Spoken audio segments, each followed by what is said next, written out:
Assalomu alaykum. Hop, yangi darsimiz bu yerda Unit 105, ya'ni 105-bob. 105-bobimizning mavzusi ko'rib turganlaridek bu yerda comparative. Comparative ba'zi kitoblarda comparison ham deyiladi. Comparison, comparative ikkalasi ham ayni narsa, bir xil narsa. O'zbek tiliga tarjima qilganimizda bu qiyosiy daraja deyiladi. Sifatning qiyosiy darajasi, ya'ni taqqoslash. Ya'ni biz bir narsani boshqa bir narsaga, bir shaxsni boshqa bir shaxsga qiyoslaganimizda, taqqoslaganimizda odatda o'sha grammatik nima atamasi roq bilan taqqoslaymiz, to'g'rimi? Yani boshqa bir narsaga qiyoslaganimizda taqqoslash kelib chiqadi. Taqqoslaganimizda boshqa bir narsani boshqa bir narsaga o'sha roq deb taqqoslaymiz. O'sha mavzu. Ya'ni sifatlarni taqqoslash, ya'ni boshqa bir narsalarni yoki bo'lmasam shaxslarni bir-biriga taqqoslash. Hop, comparison ham deyiladi. Endi bitta narsani bilib olishimiz kerakki, bu yerda asosiy qonun-qoida o'sha sifatlar ustida ketyapti. Sifatlar. Xo'sh, ravishlar ham bo'lishligi mumkin albatta. Asosan lekin bu yerda sifatlarga qaratilgan.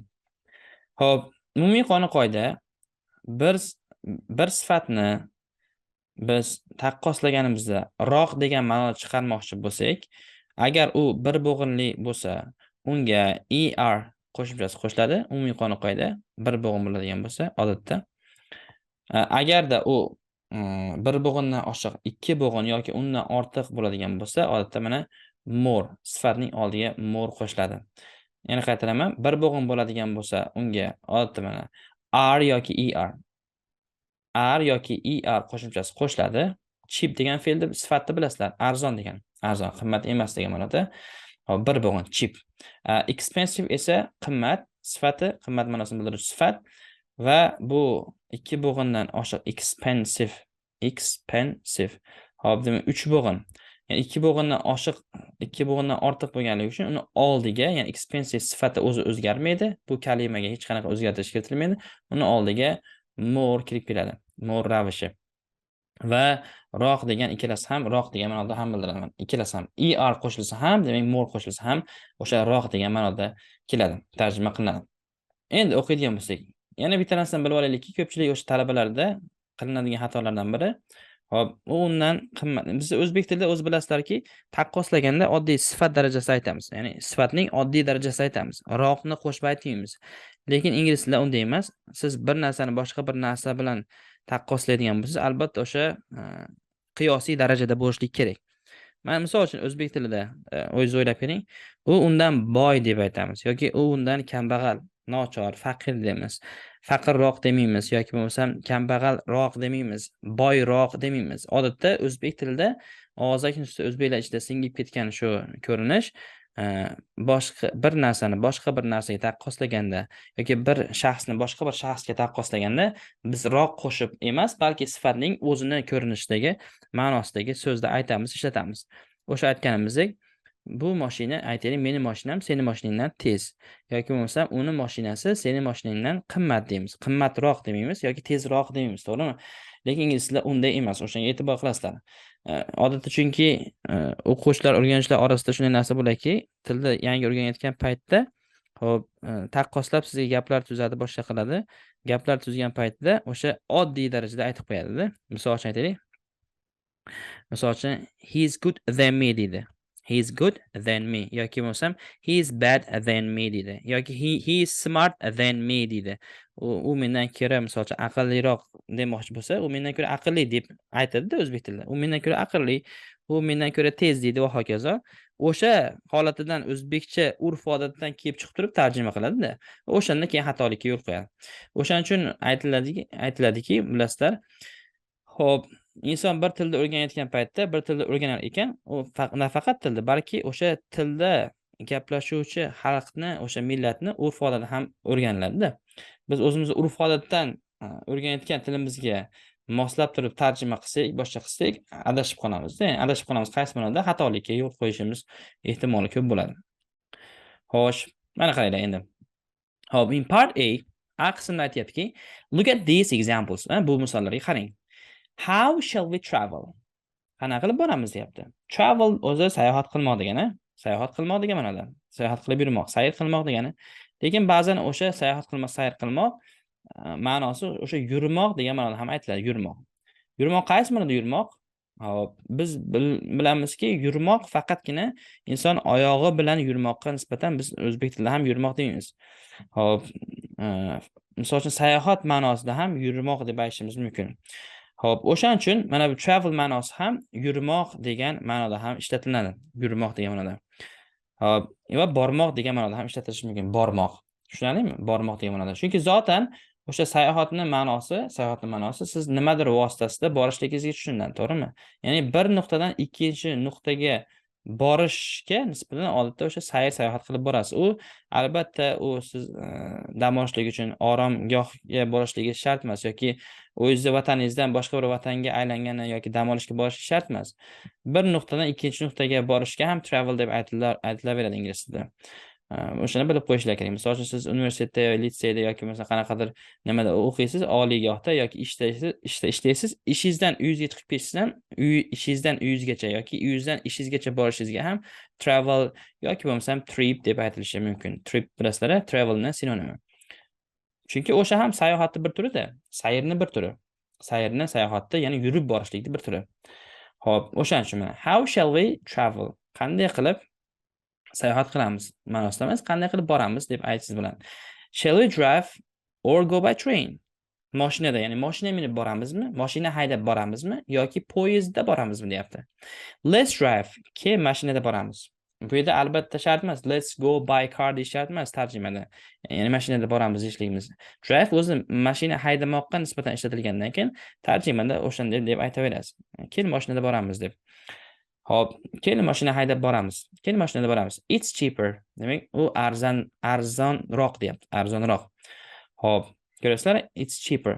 Nima taqqoslaganda bizda bilishimiz kerakki, albatta ikkinchi tomon bo'lish shart emas. Ikkinchi tomon shart emas. Zotan o'sha ikkita tomonni aytib o'tdi yuqorida. Shall we drive?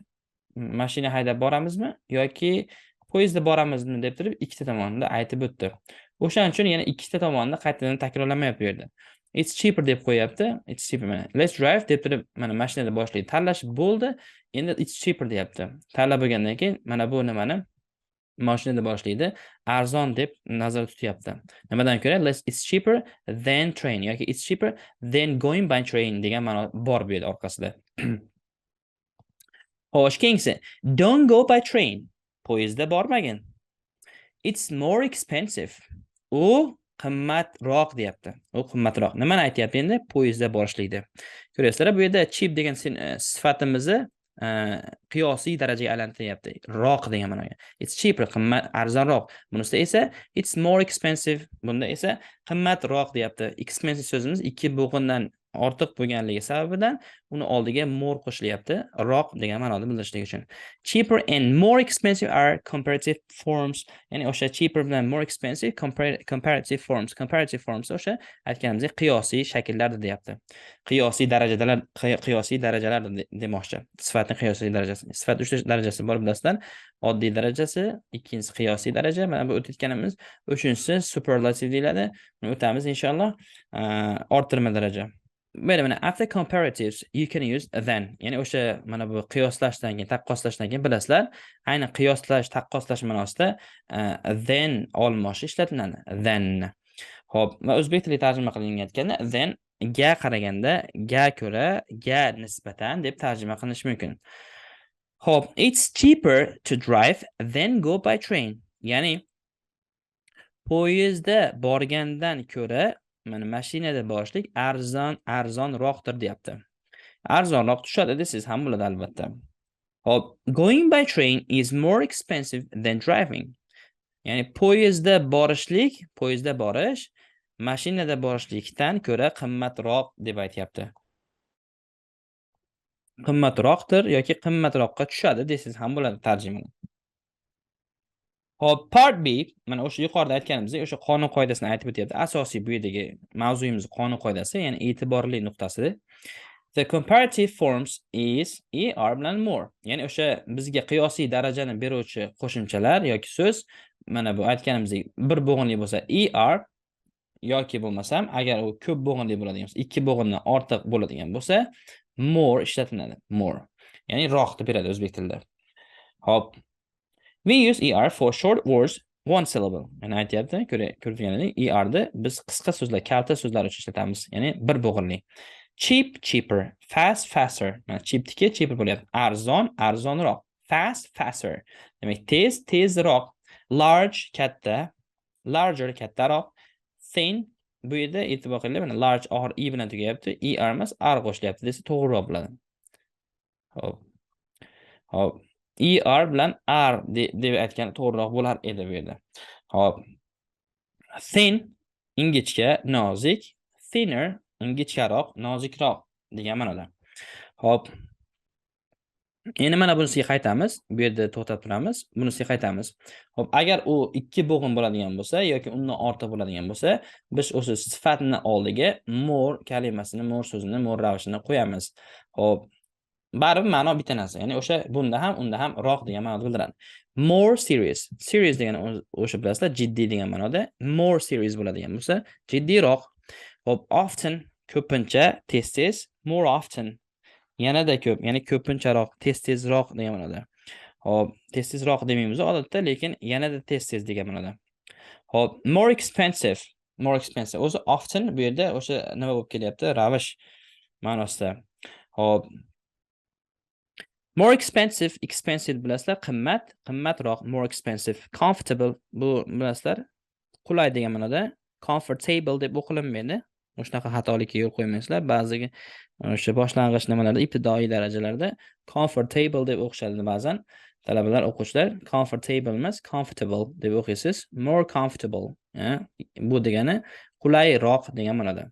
Xo'p. Endi ba'zi so'zlar borki, mana ikki bo'g'in bo'lishiga qaramasdan oxiri y bilan tugaydigan sifatlar. Oxiri y bilan tugagan sifatlarga biz o'sha y, xuddi misol uchun nimani o'rganganmizki, esinglarda bo'lsa, otlarda ko'plik shakllanadi. Otlarni ko'plik shakliga o'tkazishda agarda biror ot y harfiga tugasa, y harfimiz nimaga o'zgaradi? I ga o'zgaradi va es qo'shimchasi qo'shiladi deb o'rganganmiz, eslarda bo'lsa.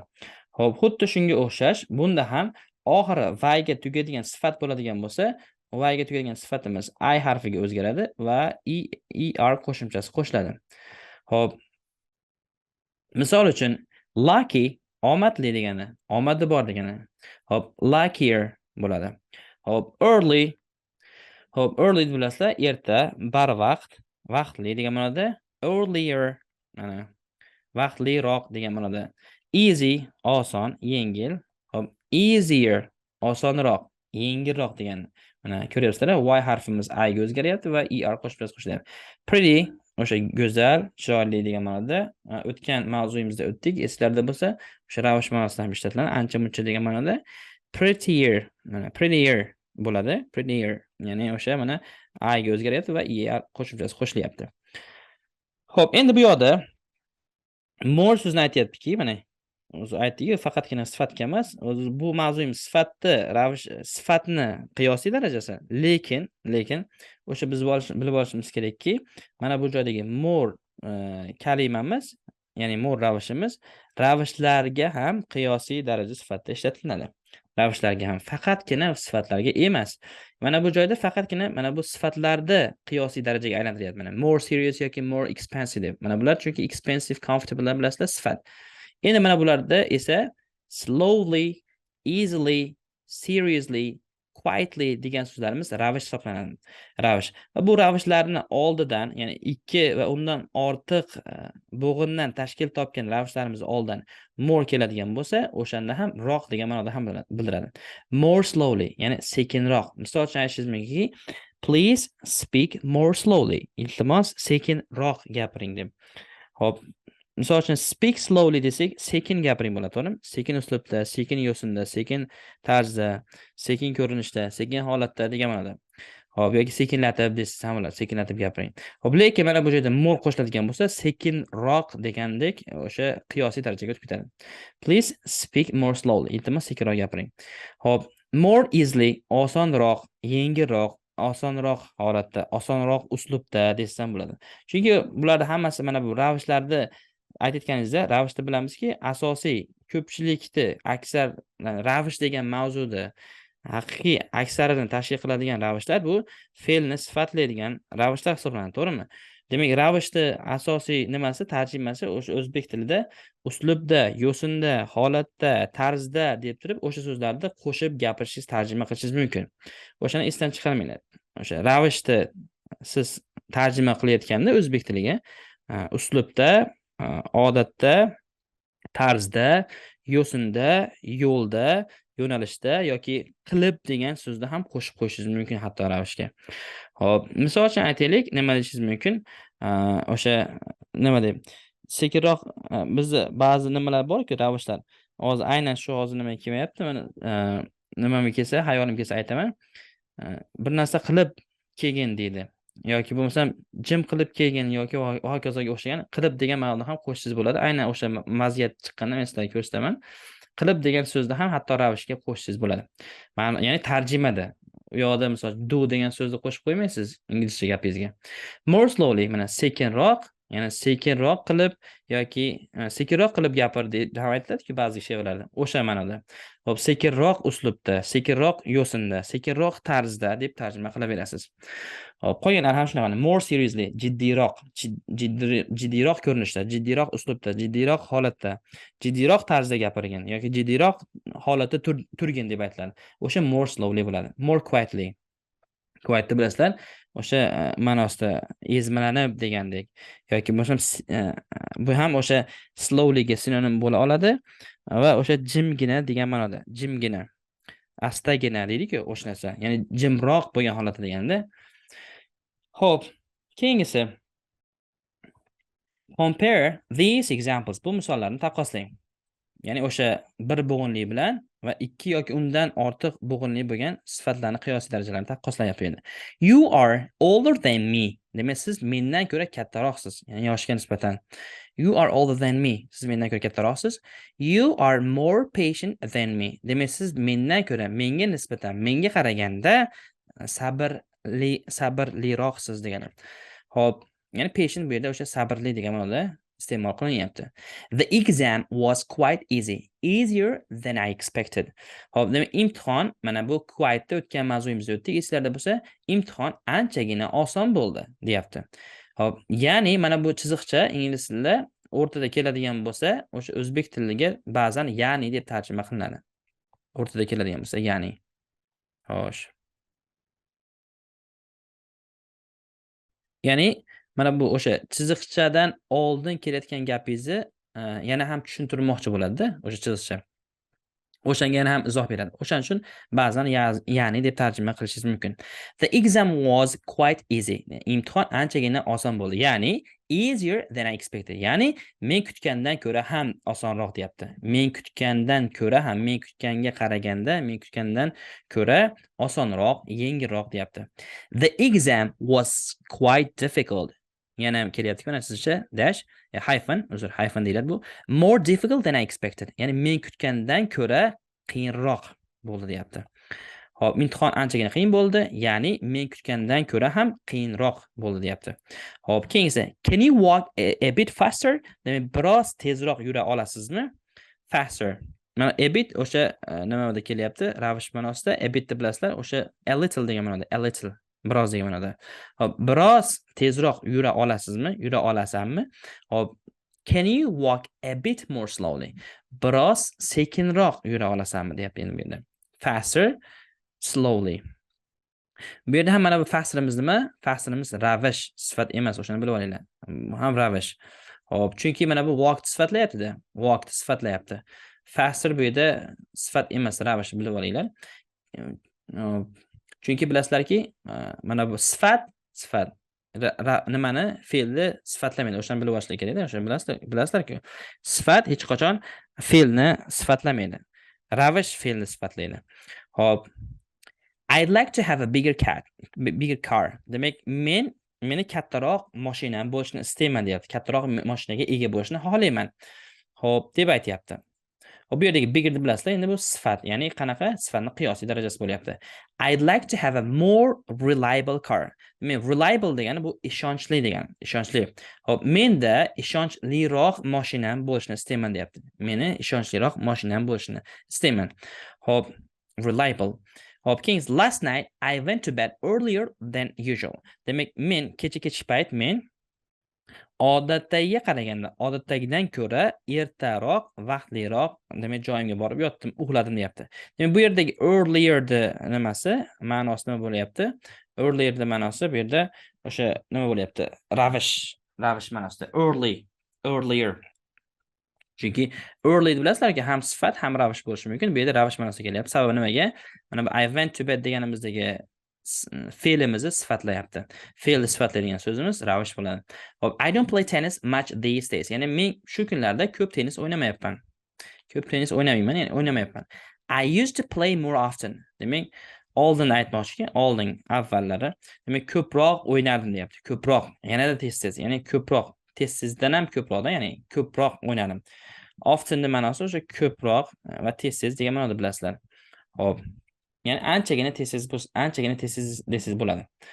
Hop, anchagina ko'proq o'ynardim deyapti.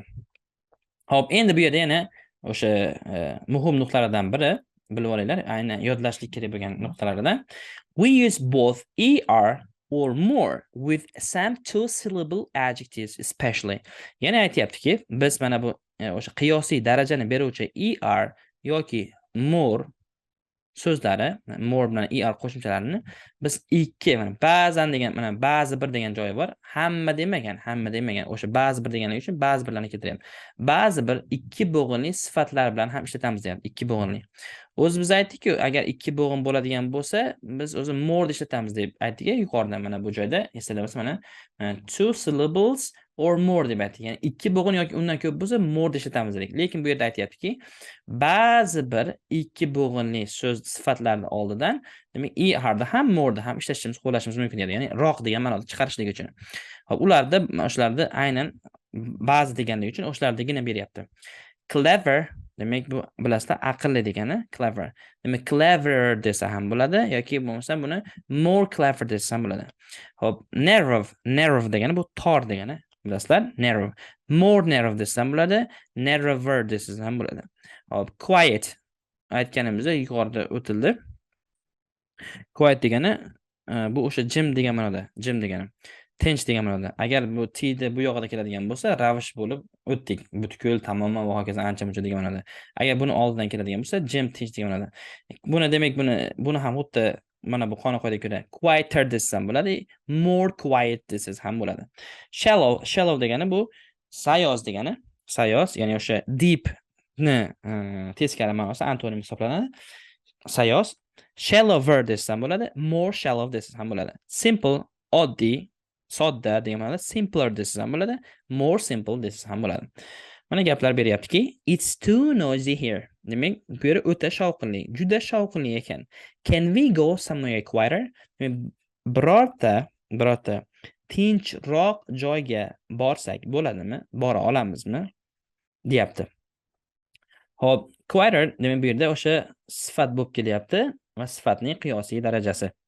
Hop, bilasizlar, aynan mana bu some, any bilan yasalgan, mana bu some, any gumon olmoshlari borki, quantifiers deyiladi o'sha. Some, any gumon olmoshlari bilan yasalgan so'zlarni oldidan emas, ulardan keyin keladi sifat, bilasizlar. O'shaga e'tibor qilib qo'yasizlar. Masalan, oddiy ot bo'ladigan bo'lsa, sifatlarimiz otdan oldin keladi. Lekin mana bu gumon olmoshlari yordamida yasalgan otlar, olmoshlar bo'ladigan bo'lsa, ulardan keyin keladi. Misol uchun aytaylik, misol uchun aqlli kimdir desiz. Aqlli allakim, aqlli biror kim deb aytasiz-ku. Smart somebody bo'lmaydi-da. Somebody smart bo'ladi. Xuddi shunga o'xshash, bu yerda ham somewhere quieter bo'lyapti. Quieter somewhere. Agar buni somewhere da o'rniga oddiy place yoki uy bo'lganda nima bo'lardi? Aytaylik, yoki restoran deydigan bo'lsak, can we go to a quieter restaurant bo'lardi. Somewhere da o'rniga boshqa so'z bo'lganda.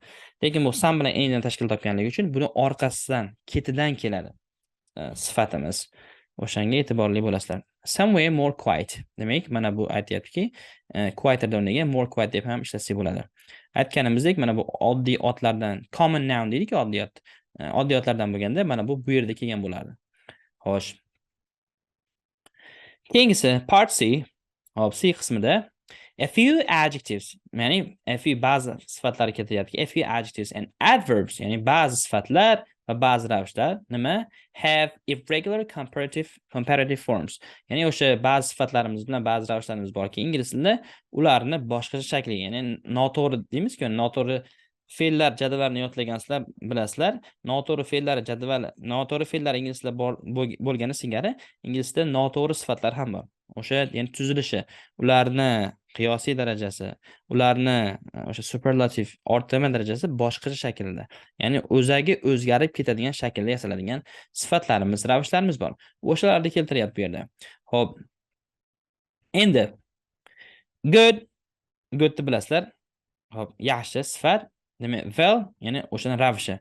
Ya'ni goodni ham, wellni ham, ya'ni bu sifat ko'rinishini ham, ravish ko'rinishini ham qiyosiy darajasi better bo'ladi, better.